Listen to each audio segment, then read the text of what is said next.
Hello, my name is Christopher Fontanelli, and in this video we're going to be going over how to verify any collision in our results.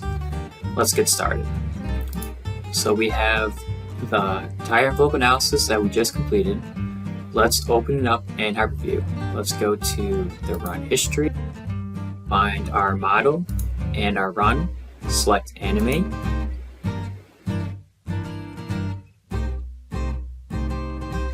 Now for our model loaded into Hyperview, let's use the collision detection tool to find any collisions. So we go to Tools, Collision Detection.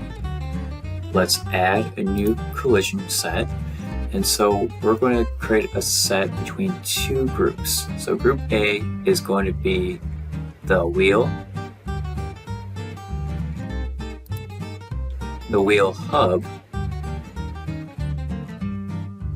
knuckle, upper and lower shock. We say add to group A, and then for group B is going to be the upper control arm, lower control arm, as well as the tie rod. And so we're going to enable proximity checking, and so good measure is between 10 to 20 millimeters. I'm going to do 20 millimeters for this run.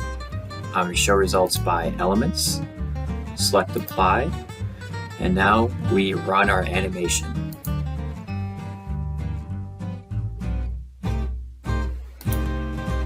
Okay, now our animation running, let's review the results.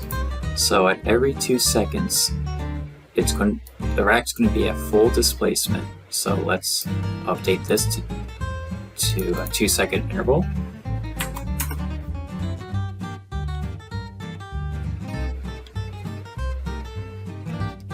And we can see that the tie rod is going to have proximity detection with the hub and the wheel. If you want to send the element IDs out as a set, we can do that in Hyperview. In the results, say right click, create set based on elements.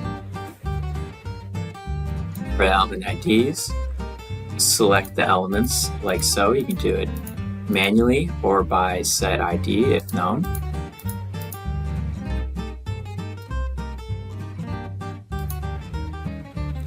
Then to export this set, go to Tools, Export Sets.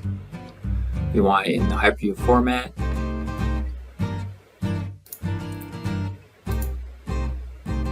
Save it. As we can see, the element set has been exported, and we can open it up and view which elements are associated per graphic. That is all for this video. In the next video, we'll go over how to incorporate the trace for tire envelope analysis. Thank you, and have a good day.